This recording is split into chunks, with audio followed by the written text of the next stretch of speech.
Olá, você que acompanha o canal da Escola de Educação Física e Esporte da USP pelo YouTube. Eu sou o professor Rômulo Bertuzzi, professor dessa escola. Hoje eu tenho o prazer de dividir aqui o espaço com vocês, com a nossa representação docente, que é o Pablo Galvão. Eu e ele juntos hoje iremos entrevistar a pesquisadora, professora e escaladora com melhores resultados até hoje na história da escalada e da paraescalada brasileira, a Marina Dias. Estamos fazendo essa entrevista como parte da nossa programação do evento Notas Olímpicas e Paralímpicas da EFE. É um evento que tem como objetivo celebrar esses jogos que são tão importantes para a história da nossa sociedade. Animado, Pablo, com o nosso bate-papo com a Marina? Animado, bate-papo muito bacana aí, mostrando a trajetória, né, dessa professora pesquisadora que leva uma vida acadêmica, mas também que teve uma rápida ascensão no esporte, né, com sucesso aí em etapas da Copa do Mundo, em campeonatos mundiais, representando o Brasil nesse esporte não tão conhecido e ainda mais, né, sendo uma atleta com esclerose múltipla. Então, acho muito legal o trabalho que ela faz, né, tanto de participação no esporte, mas também de divulgação, né, e difusão do esporte. E então, se você quiser conhecer um pouquinho mais desse trabalho, pode seguir aí as redes sociais do @Instituto para Escalada e da própria Marina, @Marina Paraclimber. E vamos para o nosso bate-papo. É isso aí, vamos lá então, pessoal.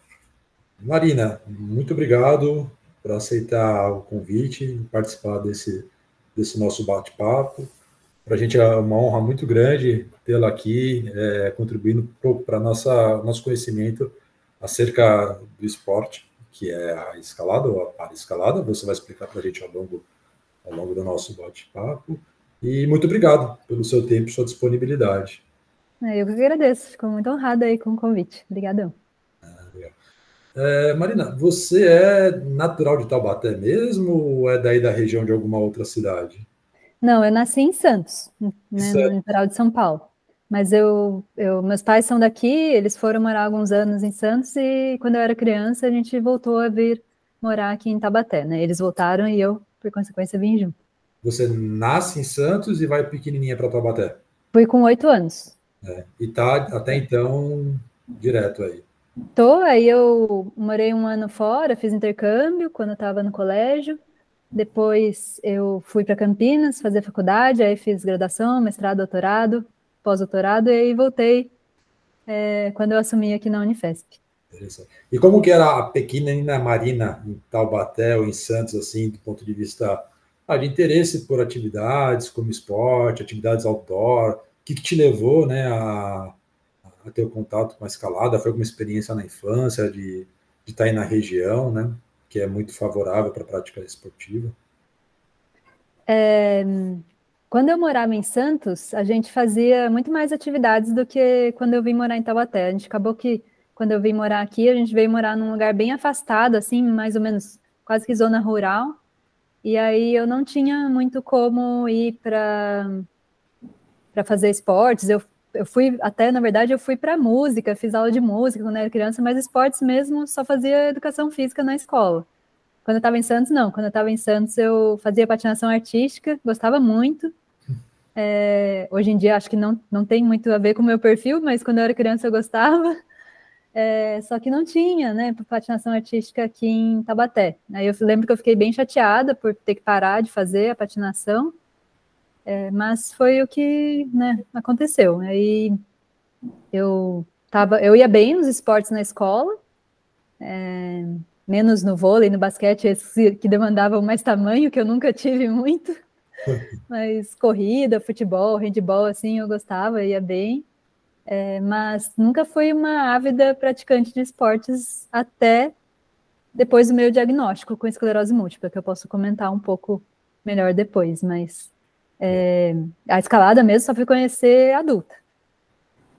Eu também só fui conhecer com 18 anos de idade, né? E pela quantidade de barba branca e ausência de cabelo, dá para perceber que isso já faz algum tempo atrás, né? Mas nessa fase da infância, você tinha algum esporte que você gostava mais, algum ídolo que te chamava a atenção, ou do esporte, ou daquela ocasião que você estava frequentando as aulas de educação física? Eu acho que não. Eu acho que o esporte era algo que eu gostava de fazer, que eu ia bem, assim, na escola, mas para mim é uma coisa que eu faria na escola, sabe? Nunca na minha vida pensei que um dia ia tomar essa proporção que tomou hoje. Foi, lógico que eu me dediquei para isso acontecer, mas foi até uma surpresa, assim, para todo mundo, né?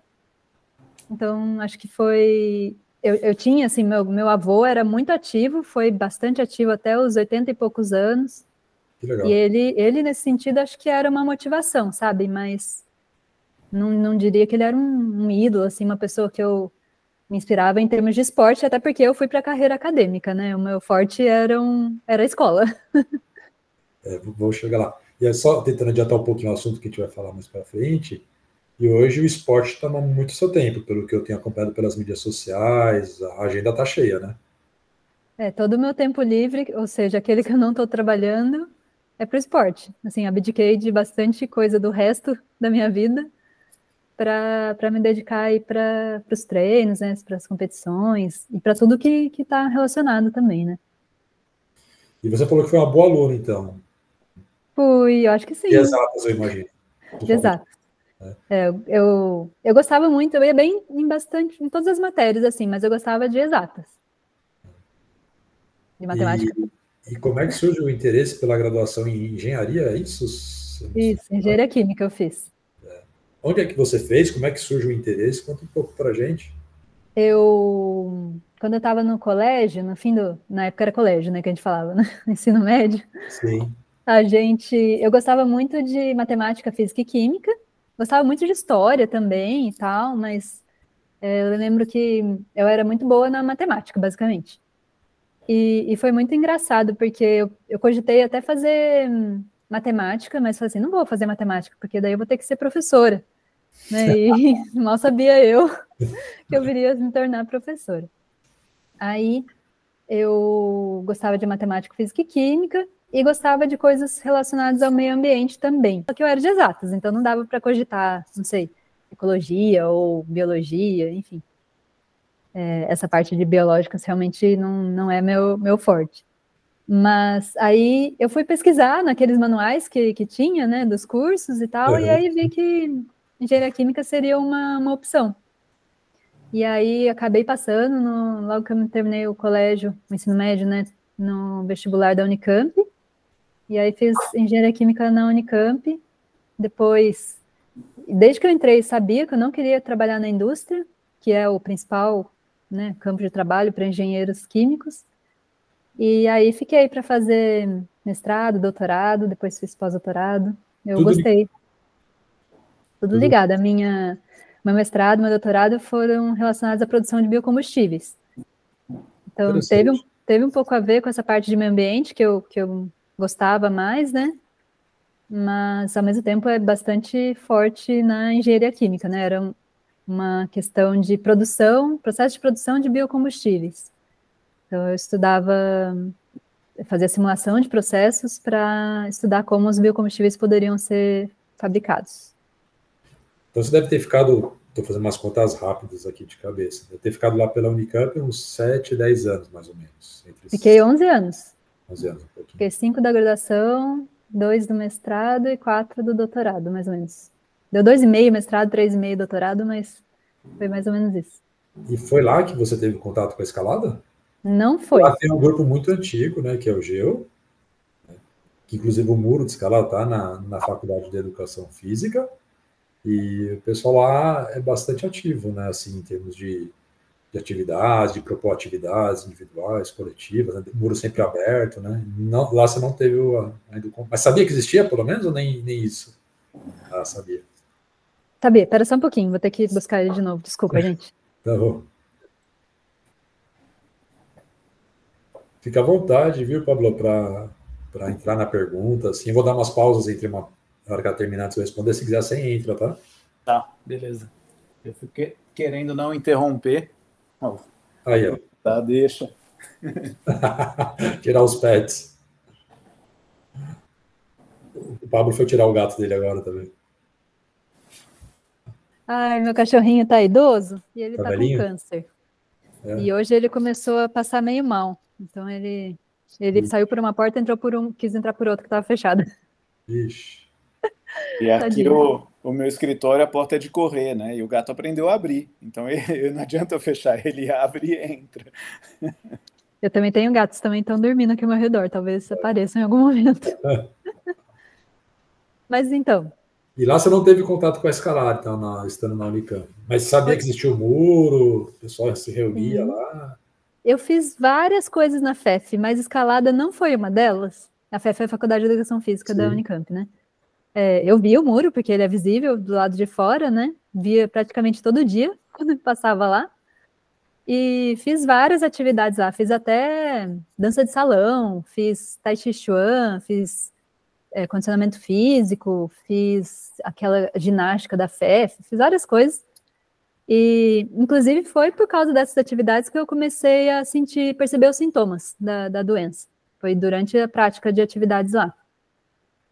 Mas a escalada mesmo, o que eu fiz relacionado à escalada até então? Na época, assim, que eu fui entrar na faculdade, no ano que eu entrei na faculdade, eu subi a Pedra do Baú algumas vezes, mas pela escadinha, né? Sim. Não escalando. E eu adorei, levava, eu era daquelas que chamava os amigos para ir sem ter a menor noção do risco, né? Sem equipamento nenhum, que antigamente não precisava, né? Não era Não obrigatório. sabia que precisava, né? Eu não fazia ideia do risco que eu estava correndo, chamando pessoas aleatórias para subir a Pedra do Baú. Mas eu subi algumas vezes e sempre gostei, assim. Mas foi só mais tarde que eu fui conhecer a escalada mesmo. Acho que esse da escadinha do Balu é um bom teste para saber quem é amigo de verdade. Né? Porque se a pessoa continuar falando com você depois dessa, você pode confiar, pode contar com ela para o resto da vida, né? Pior, verdade. E como que você começou na escalada? Foi direto para a rocha ou você teve um início aí em ginásio?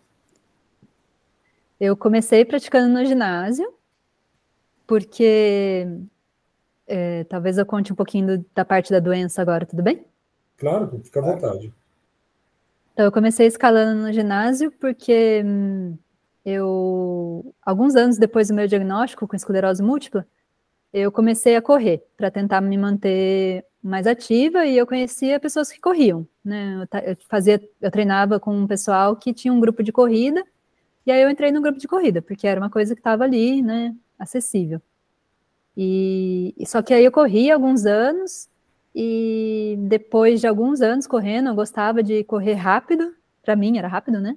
Nunca fui corredora de elite, mas eu cheguei a ganhar alguns prêmios assim na minha categoria, da minha idade e tal, nas corridas de rua aqui da região. Mas depois de alguns anos correndo, eu comecei a sentir muita dor para correr e eu fui no médico e não descobriam o que era e tal. E aí eu passei a buscar outro esporte, porque não estava sendo prazeroso, porque doía, né? Até então, nunca tinha sido assim. Isso mais ou menos há uns 10, 15 anos atrás, é isso? Isso foi há 10 anos atrás. 10 anos Eu comecei a escalar só em 2018, faz pouco tempo. Caramba. Faz pouco Relativamente tempo, pouco. Relativamente pouco, 6 anos só. Mas esses primeiros sintomas da doença surgem quando você começa a correr? Não. E lá na FEF, nas atividades da FEF? Eu lembro que primeiro sintoma, grande sintoma, assim, que me fez buscar os médicos, eu já tinha tido outros e não sabia que devia me preocupar, né? Mas eu estava numa aula de Tai Chi Chuan lá na FEF, esqueci de falar, eu fazia Tai Chi Chuan também na FEF, fiz um ano.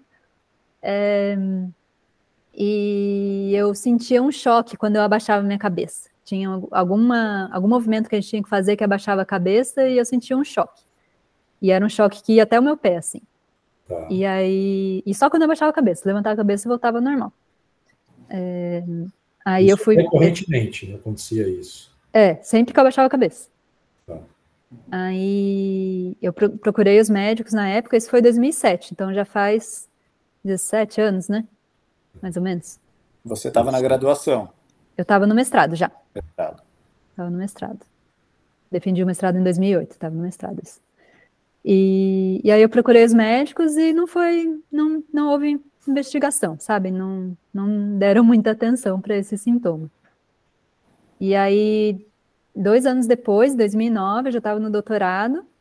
No começo do doutorado foi quando eu tive um surto mais forte, que eu perdi a força do lado esquerdo.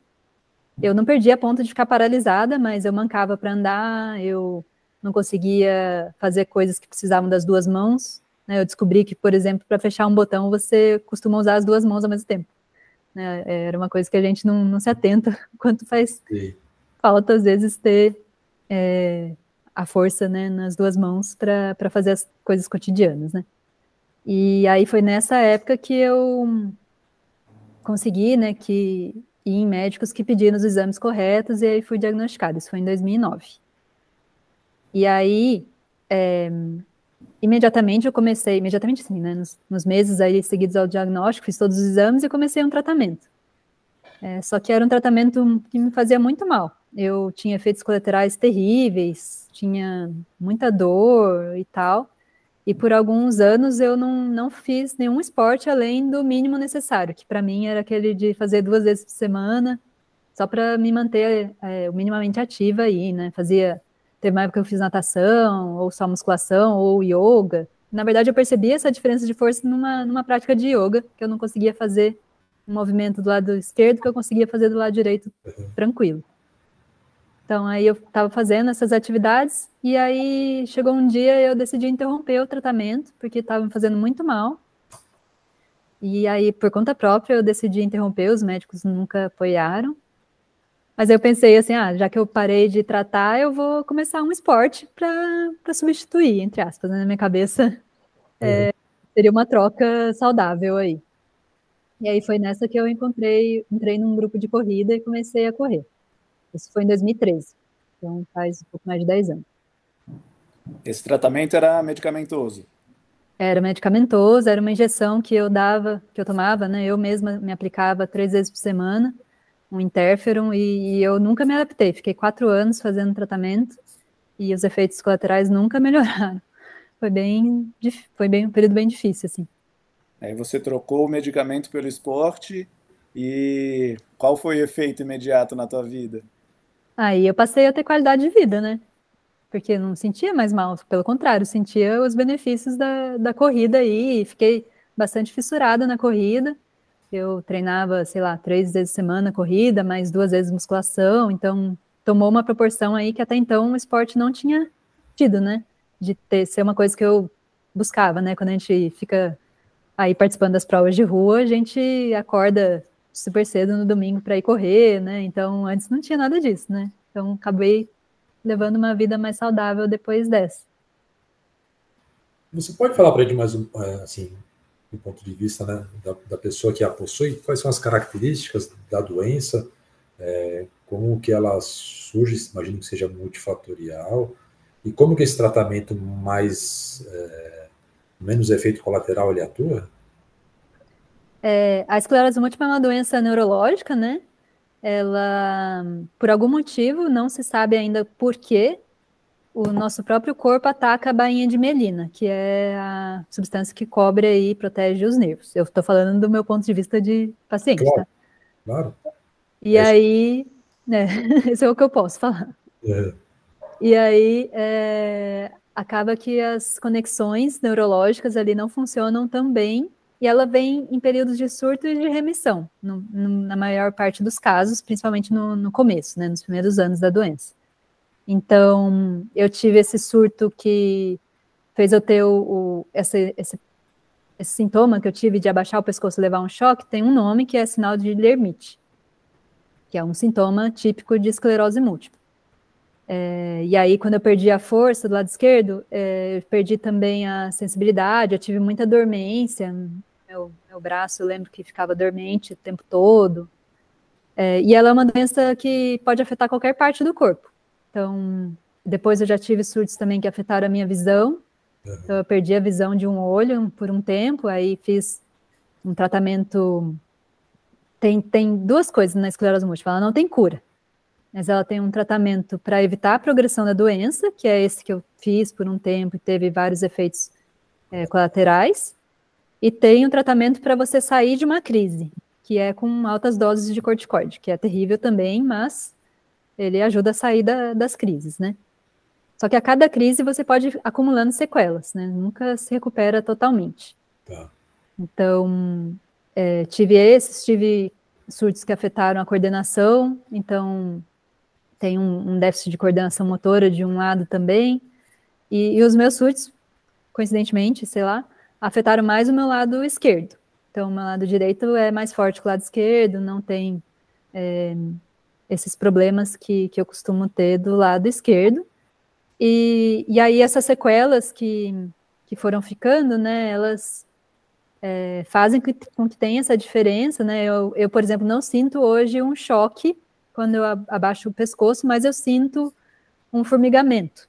Uhum. Então, diminuiu a intensidade do que era na época do surto, mas até hoje, se eu baixar a cabeça, eu sinto esse formigamento na minha espinha, assim, na minha medula, na minha coluna, quer dizer. E o diagnóstico, ele é feito só com exames? São vários exames? Ele é realmente pontual, assim, ou o médico ainda fica com certa dúvida de indicar realmente a razão desses sintomas? Quando eu fui diagnosticada, isso já faz 15 anos, né? Uhum. Tinham os critérios para diagnóstico, para fechar o diagnóstico, era ter lesões no sistema nervoso detectadas por ressonância magnética. Então, eu faço ressonância, a gente faz ressonância do cérebro e da medula, da cervical, né? E aí, no meu primeiro exame de ressonância, já tinha várias lesões no cérebro e na cervical. Entendi. E também tem o fator clínico, né? As lesões por si só não caracterizam esclerose múltipla, né? Mas eu tinha tido já 2 surtos espaçados no tempo, né? Que foi esse do sinal de Lermite e depois a perda de força. Eu só fui fazer a ressonância quando eu perdi força, porque na primeira crise, no meu primeiro surto, os médicos não pediram. Mas nesse segundo, que foi a perda de força, foi mais grave, né? Aí eu passei por vários médicos, não é um diagnóstico, desculpa. Trivial, né? Não é trivial. Eu passei por vários médicos até chegar num médico que pediu o exame correto, fiz exames que não serviram para diagnosticar nada, na verdade. Talvez para descartar outras coisas mais simples, né? Uhum. Não sei. Mas demorei vários meses para fazer todos os exames e conseguir fechar o diagnóstico. Aí, anos depois, eu até fiz um outro exame que acabou surgindo para descartar uma outra doença que é semelhante à esclerose múltipla, que é a neuromielite óptica, e aí foi descartada. Não deu... Agora eu não lembro o nome do exame, mas era um exame de sangue mesmo, que detecta alguma substância no sangue que caracteriza essa outra doença que é parecida com a esclerose, mas não, no meu caso não era. Eu imagino que até fechar o diagnóstico você deve ter ficado bastante apreensiva, né? E quando chega o diagnóstico, assim, como que como que você recebeu a informação? Para mim e para muitos pacientes é meio que um alívio, porque Saber a o que tá gente acontecendo, né? porque até então eu tinha passado por vários médicos e é uma doença invisível, né? Até hoje. Com 15 anos de diagnóstico, não dá para ver, olhando para mim, que eu tenho esclerose múltipla. Só que tinha vários sintomas que só eu podia sentir, né? E a partir do momento que teve o diagnóstico, meio que foi um alívio. Eu pensei assim, não tô ficando louca, né? Não é coisa da minha cabeça ter esses formigamentos ou o que seja aí que eu tinha. E existe uma comunidade de pacientes que lidam com a esclerose múltipla? Existe uma rede de apoio entre vocês? Quais são as atividades recomendadas para quem recebe esse diagnóstico? Tem algumas associações, né, que acompanham aí pacientes de esclerose múltipla. Tem a ABEM, tem a AME, que é Amigos Múltiplos da Esclerose. Mas como eu moro aqui no interior, não conheço ninguém que tem aqui na minha cidade. Até sei que tem pessoas que têm esse diagnóstico, mas nas redes sociais é que a gente encontra e conversa mais com outros pacientes. Aí a gente troca, né, informações sobre os tratamentos e tal, mas pela rede social mesmo. Eu sei que na capital, em São Paulo, tem, né, eventos recorrentes, atividades recomendadas, atividades que são organizadas especificamente para pessoas com esclerose múltipla nessas associações, mas eu mesma nunca participei de muita coisa. Legal. E você disse que então, passou essa fase, teve diagnóstico, foi procurar o esporte. Eu estou retardando entrar no esporte porque eu acho que vai tomar uma parte do nosso tempo, mas você também começou a tomar cuidado com a alimentação, não é isso? Né? Quais foram esses cuidados? Tem a ver com a doença ou não exatamente? Olha, tem e não tem. Quando eu fui diagnosticada, eu já não comia carne, mas foi por uma escolha pessoal, assim, eu entendo que os animais são sujeitos de direito e que, ao comê-los, eu estava sendo incompatível com as minhas crenças de respeitar os animais e tal. Uhum. E aí, quando eu estava na faculdade, eu parei de comer carne. Então, já fazia vários anos que eu não comia carne quando eu fui diagnosticada. E aí, poucos anos depois, eu passei a adotar um modo de vida vegano mesmo, sem consumir nada de origem animal, né? Eu ainda consumia leite, derivados, ovos de vez em quando, mas aí, em 2011, então pouco tempo depois do meu diagnóstico, eu adotei um modo de vida vegano, por esse motivo mesmo, por respeito aos animais, né? Por ter uma postura antiespecista. Uhum. Só que eu já era uma pessoa que não, entendendo, né, a importância da alimentação na saúde, eu não consumia, por exemplo, alimentos processados, e até hoje eu como muito raramente processados, mesmo os processados veganos, né? Sim. Eu não consumo refrigerante, por exemplo, faz mais de 20 anos, então eu tento ter esse cuidado com a minha alimentação para além da doença, né? Lógico que com a doença, eu acho que a adoção da alimentação saudável é fundamental, e eu acho que é por isso mesmo, por causa da alimentação e da prática dos esportes, que eu estou relativamente bem para uma pessoa de 15 anos de diagnóstico, sabe? Tem Legal. gente que com muito menos tá em situações bem mais complicadas, né? Legal. E você falou que começou em ginásio. Sim. Taubaté. Taubaté. Mantiqueira, imagina.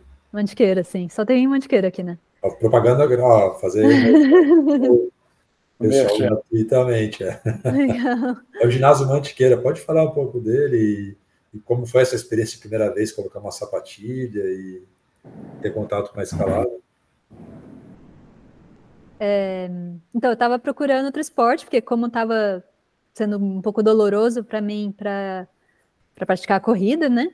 Eu fui procurar outro esporte e aí eu tentei algumas coisas que eu tinha pessoas que me levassem, porque eu nunca fui dessas que, vou experimentar uma coisa nova sozinha. Não era isso, eu ia onde tinha amigos. E aí eu lembro que eu até me matriculei, fiz um mês de polidense, porque eu tinha uma prima que fazia, e cheguei à conclusão que não tem nada, absolutamente nada a ver comigo.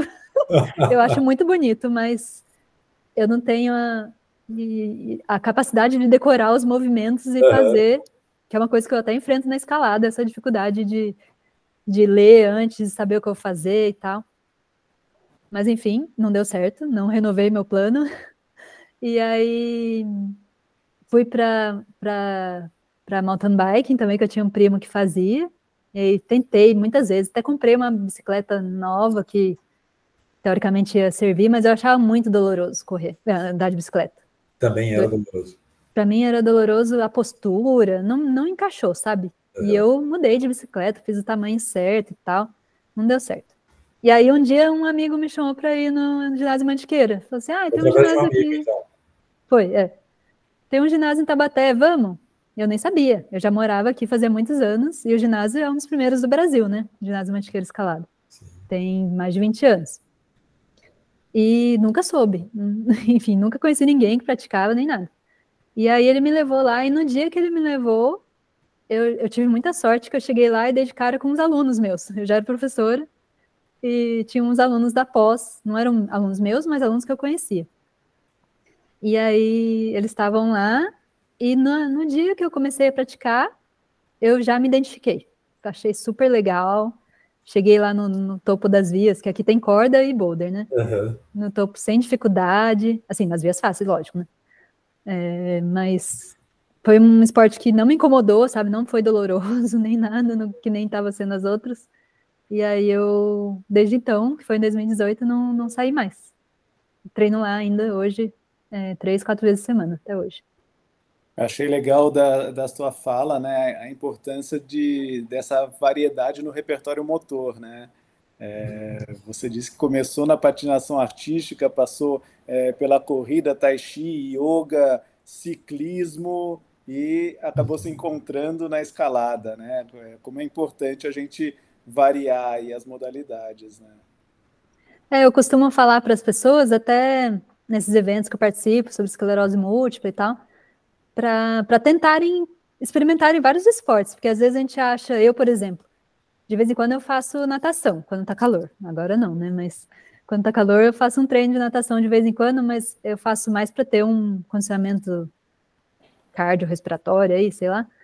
Mas eu acho muito difícil. E aí, se eu fosse uma pessoa que não tivesse experimentado a escalada, eu ia tentar bater a cabeça aí num esporte que para mim é muito difícil, sendo que a escalada, ela é difícil, lógico, mas ela também é prazerosa e não é dolorida para mim como são os outros esportes. Eu acho que a gente tem que provar de várias coisas para encontrar o que a gente gosta, né? Legal. E as competições, como é que elas começaram? Então, eu comecei a escalar em 2018, e aí em 2020 começou a pandemia, né? A gente ficou preso em casa, não tinha muito o que fazer, o ginásio estava fechado, mas eu estava num relacionamento com o sócio do administrador do ginásio. Então, aí eu consegui manter os treinos no ginásio, assim, não com tanta frequência, né, que nem antes, mas eu podia ir, estando no ginásio fechado, continuei treinando, e às vezes ia para a rocha também, né, nos lugares mais vazios, porque eu fui uma pessoa bastante preocupada aí com a pandemia, eu ia escalar de máscara mesmo no outdoor, enfim.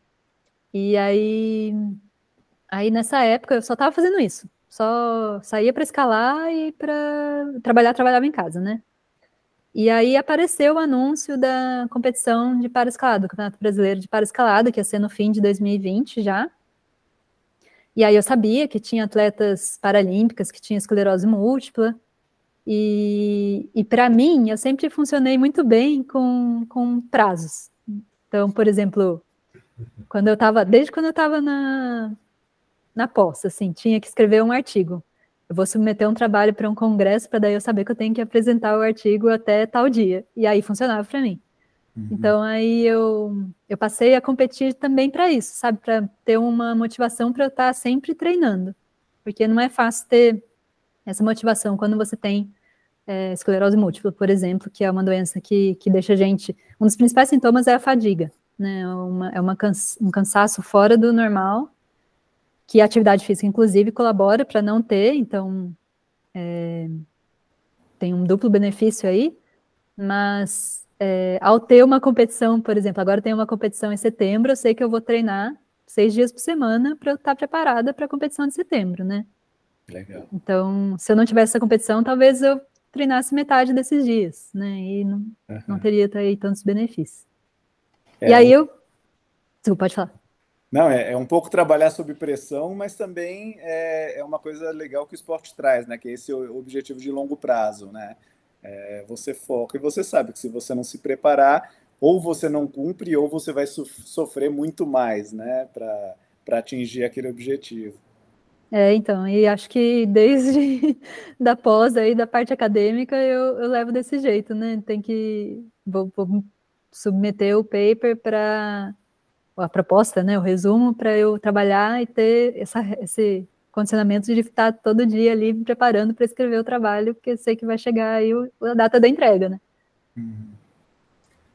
Mas aí eu competi no Brasileiro de Paraescalada. Na verdade, eu primeiro entrei em contato com a BE, que é a organizadora, né, dos eventos, para saber se eu poderia participar, porque eu não tenho nenhuma deficiência visível, né, e a paraescalada tem algumas categorias, não é qualquer comprometimento físico que vai ser elegível para participar de uma competição de paraescalada, né? Então, eu entrei em contato com eles, aí passei por uma avaliação médica, e aí fui considerada elegível para competir. E aí comecei a competir em 2020. Então, aproveitando já o embalo, mas você pode explicar para a gente, para quem está assistindo e não conhece muito o esporte, quais são as modalidades e como é feita a classificação do atleta da paraescalada, por favor? Tem basicamente 4 modalidades na paraescalada. As modalidades que a gente chama de classes, né? A classe B, que é para pessoas com deficiência visual, a classe AU, que é para amputados de membros superiores, a classe AL, que é para amputados de membros inferiores, e as classes RP, que são para pessoas com comprometimento de força, alcance ou coordenação. E todas elas têm, nem todas têm, mas elas em geral têm níveis de 1 a 3, sendo que 1 é o nível de maior comprometimento e 3 é o de menor comprometimento. Então, a minha categoria é RP3, que é para atletas com comprometimento, no meu caso, de força, nível 3, que é o de menor comprometimento.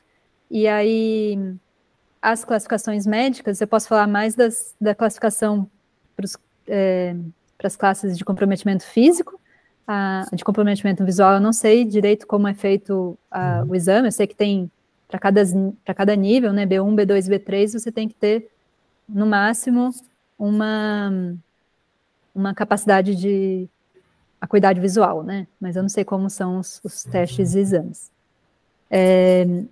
Para a classe física, a gente faz, eu, pelo menos, né, nas classes RPs, a gente faz os testes dependendo do comprometimento. Então, no meu caso é de força, então eu faço uma avaliação para testar a força dos meus membros.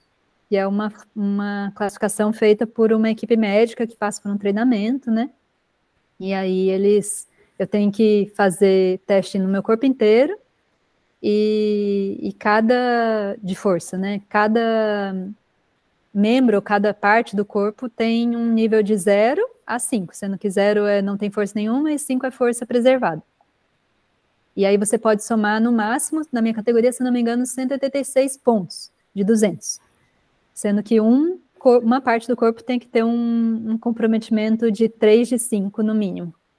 Né? E aí, no meu caso, essa parte do corpo que tem esse comprometimento de 3 de 5 é uma parte do meu braço esquerdo, só que eu tenho menos pontuação, 4 de 5, assim, na minha perna e em outras partes do braço esquerdo também.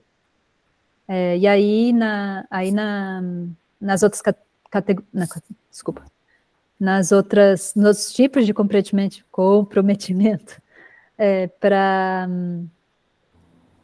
calma. Nos outros tipos de comprometimento das classes RP3 são avaliados os outros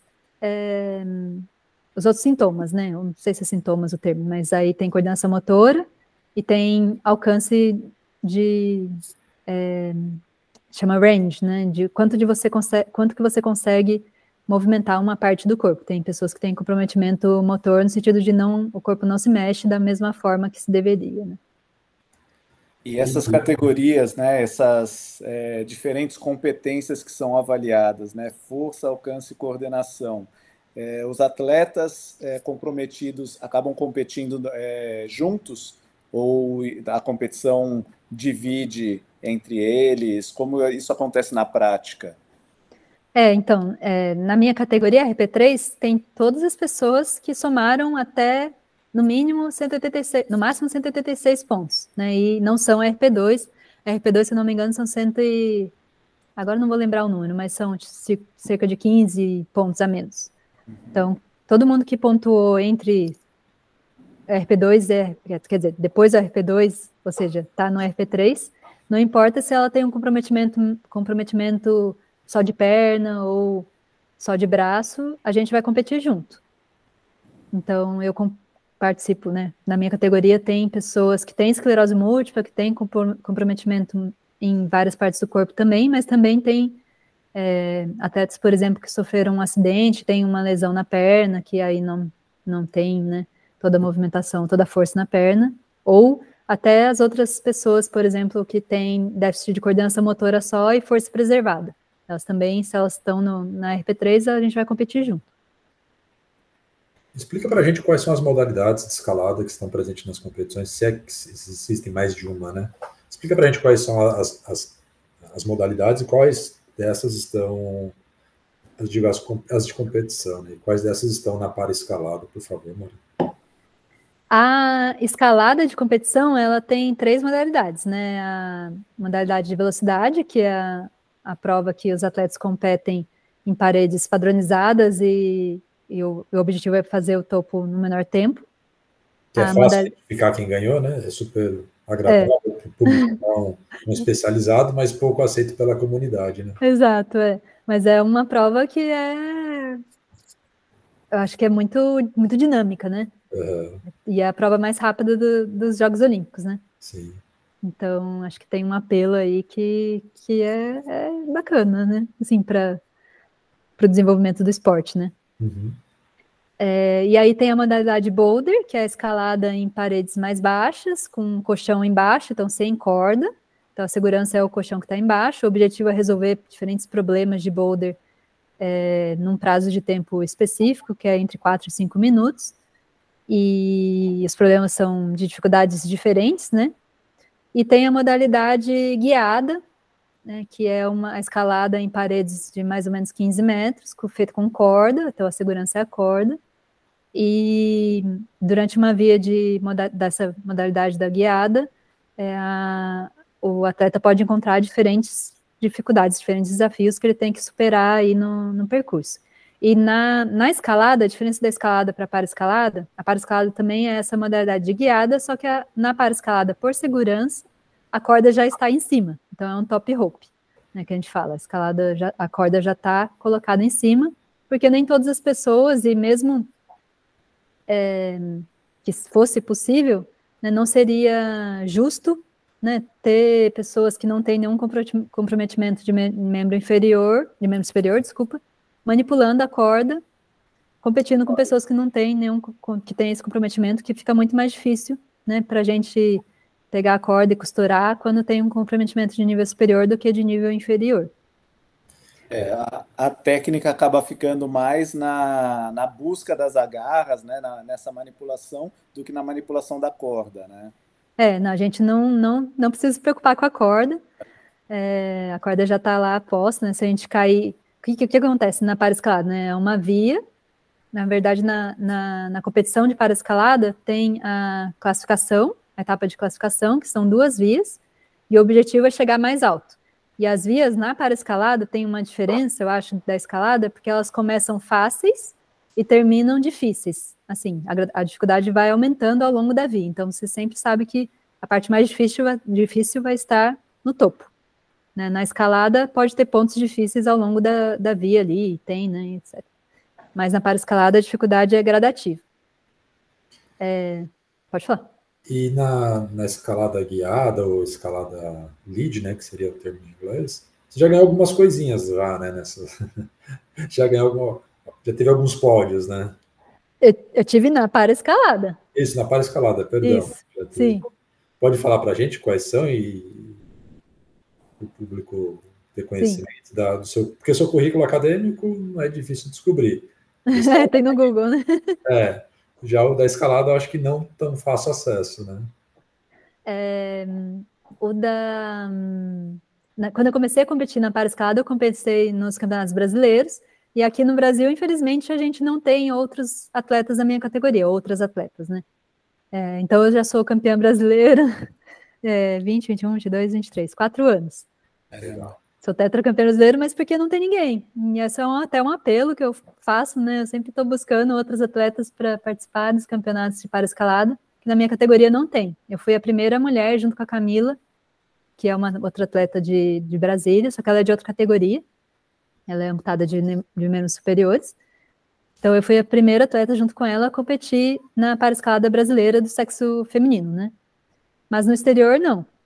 E até por isso que eu comecei a competir no exterior, né? Eu participei 2 anos aqui, 18, 19, e aí... Não, desculpa, 20, 21.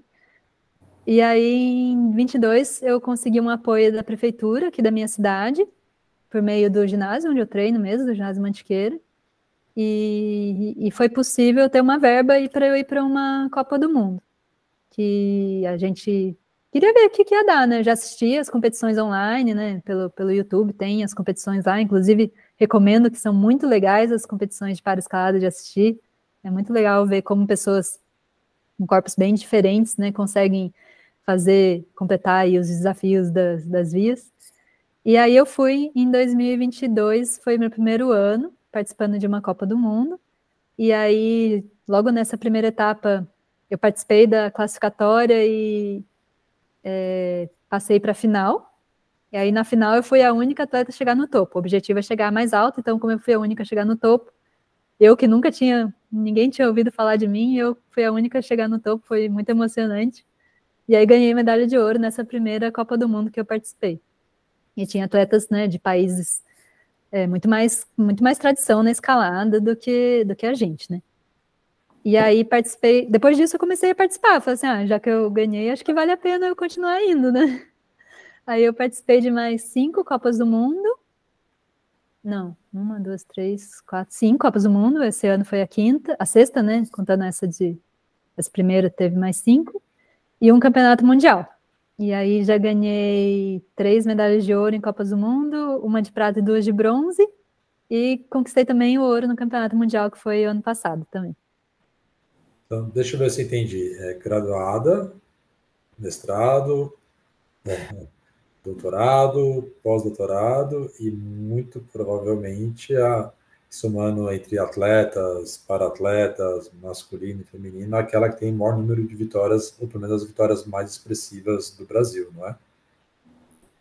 Sim, até então a gente tinha tido a medalha de prata do Rafael Nishimura no Mundial, né? Em 2012. E aí esse ano agora a gente tem também o Igor, que conseguiu uma medalha de bronze numa Copa do Mundo. E aí tem eu com medalhas de campeonatos mundiais, estou falando, né? Temos medalhas de sul-americana aí, importantíssimas, né? Dos nossos atletas da escalada, mas de medalhas de campeonatos mundiais foram essas aí que a gente conquistou no Brasil. Te deixei para falar do seu currículo na escalada e das medalhas. Oi? Te deixei em saia justa falando do seu currículo, mas é algo para enaltecer, né? Acho que você fez um excelente trabalho e entra para a história não somente da paraescalada, mas também da escalada, porque é a atleta com os resultados mais expressivos, né? Não é a questão de gostar, de achismo, são números, né? Sim, quem teve o maior número de medalhas de ouro, prata, é a Marina, assim, é indiscutível, né? E é um currículo invejável e também um talento tardio, né? Porque normalmente você vê, né, os grandes atletas já começam aí da base, se preparando e tal. Você veio por uma outra, né, por uma outra via, né, com perdão do trocadilho, transitando entre outros esportes, levando a vida acadêmica e em 6 anos conseguiu todos esses títulos aí. É impressionante, parabéns. Obrigada, gente, ficou emocionada aqui. Isso porque eu não era muito chegada no esporte quando era criança, né? Imagina se fosse. Mas na paraescalada, as pessoas tendem a ser mais velhas, né? Não é que como na escalada que o máximo desempenho, né, tá aí quando as pessoas são mais jovens, né? Na paraescalada, acho que muito por causa do comprometimento físico mesmo, né? A gente acho que vai se entendendo, conforme a gente fica mais velho, a gente entende melhor o que o nosso corpo pode ou não fazer, né? E acho que isso ajuda também nessa questão de eu não ser tão jovem mais, eu tô com 41 anos, e tô aí, né, ganhando, inclusive, de atletas da minha categoria que tem 20 e poucos. Você acha que um pouco da nossa falta de divulgação e de apoio ao esporte influencia nisso também? Em que sentido? Desculpa. Porque eu acho que se a gente tivesse uma maior oferta, né, e um maior oferecimento ao público em geral, tanto de atletas convencionais, né, quanto de atletas das modalidades paralímpicas, talvez a gente descobrisse talentos como o seu mais cedo, né, um pouco nessa linha. Eu acho que sim, com certeza. Eu acho que eu demorei muito para encontrar a escalada, né? Eu falava assim, se eu não tivesse começado a correr, se tivesse encontrado a escalada, talvez estivesse escalando muito melhor hoje em dia, né? E eu realmente nunca tinha ouvido falar do esporte escalada. Eu sabia que tinha pessoas que faziam montanhas e tal.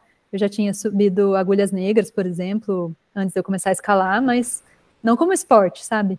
Então, acho que falta essa divulgação para a escalada especificamente. Eu acho que a gente tem muito a melhorar ainda. E eu estou buscando trabalhar nesse sentido também, porque assim como a escalada mudou a minha vida, né? Trouxe uma qualidade de vida, para além dessa parte de competição, né? Que eu não tinha antes, eu queria que mais pessoas tivessem acesso também à escalada. Então, eu estou fazendo tudo isso também para aumentar a divulgação desse esporte que conquistou meu coração aí, né? Você tem um trabalho de divulgação, divulgação do esporte, né, de levar o esporte para mais pessoas e para pessoas, né, com alguma deficiência? E até o ano passado eu ajudei a fundar um instituto, que chama Instituto Para Escalada. Não é para escalada tudo junto, é para escalada, no sentido de promover, levar a escalada para todas as pessoas.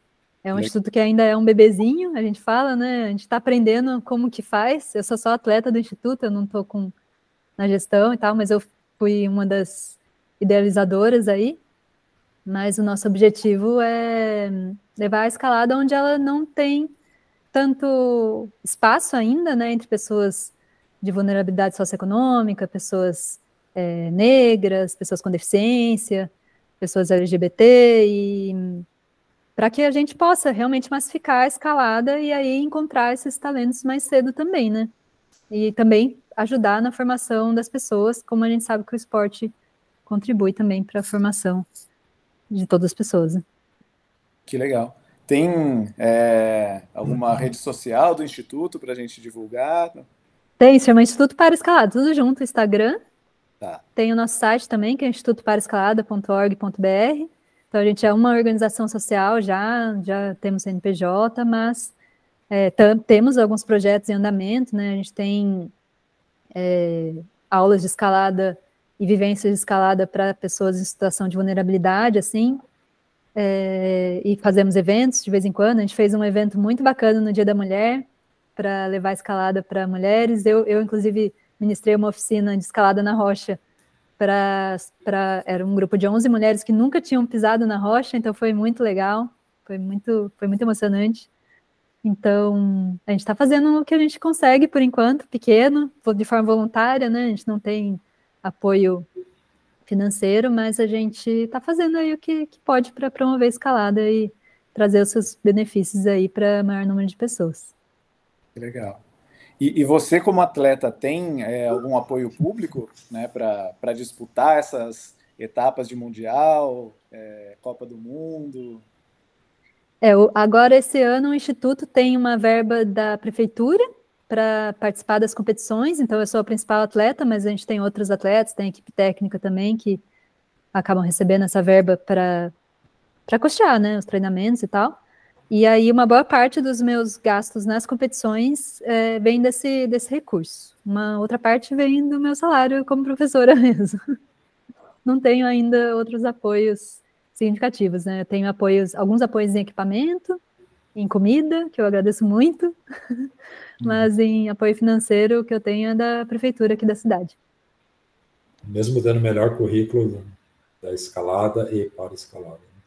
Mas eu acho que por eu trabalhar em tempo integral, eu ainda também não tenho muita disponibilidade para, não sei, talvez eu esteja falando isso porque é o que acontece mesmo, para buscar outras formas de ter esse apoio, sabe? Eu preciso realmente melhorar nesse sentido de captar recursos tanto para o Instituto, né? É um desafio que a gente enfrenta, né? Porque o Instituto tem custos e a gente vive de doações, quanto para mim mesma, né? Para poder ter aí uma folga melhor para poder ir nessas viagens todas. Esse ano mesmo eu não fui em todas as competições mundiais porque ia ser muito dinheiro, ia ser muito, né? Porque cada viagem não é barato, né? Uma viagem para a Europa não é barato. Antes de falar um pouquinho do futuro, acho que a gente pode tomar esse assunto. Você podia falar para a gente um pouco como que é a sua rotina de treino, se é que pode ser divulgada, Eu acho que sim. quantas vezes por semana, quantas horas, se o treinador é muito bravo, Qual é a equipe que está por trás do teu treinamento? se tem outros profissionais te ajudando. Tem, na parte de treinamento físico, eu faço com o Danilo Caruso, que trabalha também na ABE, né, com treinamento da equipe do juvenil, e ele é o meu preparador físico, e o meu técnico é o Andrew, aqui, que é o administrador do Mantiqueira, e ele que me acompanha pessoalmente nos treinos. O Danilo me passa os treinos meio que à distância, a gente tem um contato ali diário, mas ele não está presente nos treinos comigo. Mas o Andrew acompanha meus treinos aqui no ginásio localmente. Aí eu faço mais ou menos dois dias de treino. Eu trabalho o dia inteiro, né? Então eu só treino uma vez por dia, né? Não tem tempo, infelizmente, de treinar mais que isso. E é quantos dias na semana, mais ou menos quantos minutos por sessão? Eu faço preparação física, dura mais ou menos 2 horas por sessão, faço 2 vezes por semana em geral, e faço os treinos de escalada de 3 a 4 vezes por semana, depende da semana, e aí dura de 2 horas a 3 horas no máximo. E algum treino não específico, por exemplo, pedalar, nadar, um pouco, né? Quando tá calor, eu nado. Agora eu faço também mobilidade, né? Algumas vezes por semana, um treino de mobilidade de manhã. Isso eu consigo encaixar, porque é rápido. Não dá para fazer antes de começar a trabalhar. E faço um treino aeróbico algumas vezes por semana também. Aí num bicicleta ou num elíptico, coisa assim. E aí eu tiro de 1 a 2 dias de semana para descansar, né? Para não fazer nada. Mas a gente vai ajustando todo dia, porque para ver como que eu tô fisicamente, para ver se eu encaro o treino para aquele dia, né? Para aquele dia. Você falou que a sensação de fadiga é alta, né?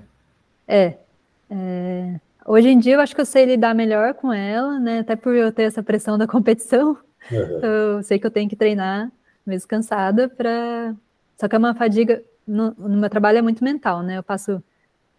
Como professora, eu estou também num cargo de gestão, né? Então eu passo o dia inteiro sentada na frente do computador fazendo coisas. Sim. Quebrando a cabeça, né? Então... Ainda mais agora que a gente ficou 2 meses em greve, né? Eu fiquei sem dar aula. Estava só trabalhando online aqui no computador. Mas aí eu vejo até o treino como um alívio dessa carga mental aí do trabalho.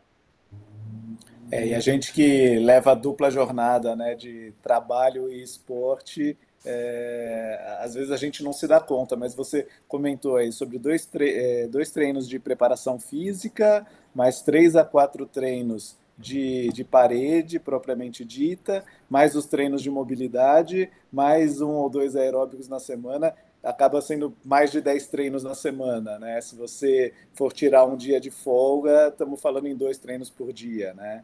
Então, a rotina do alto nível, ela demanda bastante. E eu gostaria de poder escalar mais, mas aí não consigo trabalhar o que eu preciso, né? Então, acaba que eu faço esses outros treinos, eles são curtos, tipo meia hora, né? Eu consigo fazer na hora do almoço, ou antes de começar a trabalhar mesmo. Tá bom. Caminhando já para o nosso final, eu queria falar com você um pouco sobre o futuro, assim, porque algumas semanas atrás foi anunciado que a para-escalada estará nos Jogos Paralímpicos de 2028 em Los Angeles. E então imagino que a expectativa esteja a 1000, né? A gente ficou muito feliz, a gente como comunidade da para-escalada, né? Eu acho que isso é resultado de um trabalho aí muito grande das federações para organizar, né, principalmente da IFSC para organizar as competições de para-escalada mundiais, que tem aí centenas de participantes do mundo todo, e dos atletas, né? Não é fácil a gente, né, as competições de para-escalada, elas acontecem faz mais de 10 anos, e não sendo um esporte paralímpico, não tem muito apoio para muitos atletas, né? São poucos atletas que são profissionais, então é um esforço muito grande individual mesmo, os atletas para estar participando das competições, né? No meu caso, eu tive esse apoio da prefeitura, que ajudou a ajudar nos custos, mas eu tenho que conciliar com o meu trabalho, então é um sacrifício, né? Abdiquei de muitas coisas para além do trabalho da escalada. Então a gente ficou muito feliz com essa inclusão, porque eu acho que agora a gente pode ter talvez a gente espera, né, ter mais apoio, né, por parte dos comitês, talvez, né, Comitê Paralímpico Brasileiro, não sei como vai funcionar isso, mas concorrer à Bolsa Atleta, por exemplo, que é uma coisa que a gente não podia ainda. Então, a gente espera que isso traga aí uma melhora para a gente poder, né, se dedicar melhor para os treinos aí. E aí, com a inclusão dos jogos, eu fiquei fazendo as contas, né? De idade para 2028. Será que eu vou estar bem? A gente não sabe ainda quais são as categorias que vão entrar, né? Não foi anunciado isso. Eu acredito que pode ser difícil que a minha categoria entre ou não dá para saber. Que eles só vão anunciar isso ano que vem, porque tem as categorias B, a U, a L e a RP, né? Não sei se vão todas, porque são muitas medalhas daí, né? Sim. Normalmente os esportes não entram assim com as categorias com tantas medalhas, talvez entre com menos modalidades, mas eu acho que isso tende a melhorar ao longo dos jogos, no sentido de incluir todas as modalidades. A gente já foi informado que todas as modalidades vão continuar participando tendo lugar, né, tendo espaço nas Copas do Mundo, no Campeonato Mundial. Então, mesmo que não vá para os Jogos Paralímpicos, eu continuo podendo competir no Mundial e nas Copas do Mundo. Então, eu pretendo continuar. Se eu tiver a chance de ir para os Jogos, vou lá ter esse objetivo, sim, eu acho. E aí, quem sabe, dá certo, né? Com certeza. O Brasil ele não está com representantes, né, para essa Olimpíada de Paris 2024, né, nas Olimpíadas. Infelizmente. Olhando o cenário nacional, você acredita que a gente estaria mais apto a levar representantes para as Paralimpíadas? Tendo uma campeã mundial e medalha de Copa do Mundo, eu acho que a gente tem mais chance, né? Com certeza. Pô. Que legal. A gente tem o exemplo da Bruna Alexandre, né, no tênis de mesa, e ela vai competir os 2 jogos, né? Incrível, Olimpíadas né? e Paralimpíadas, né? Uhum. Talvez aí seja a tua oportunidade.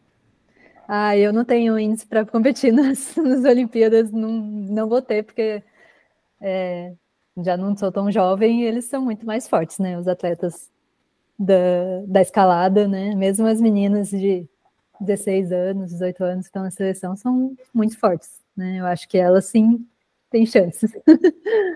Que legal. Muito legal. Então vamos torcer para você em Los Angeles 2028. Quem sabe, né? Seria um sonho.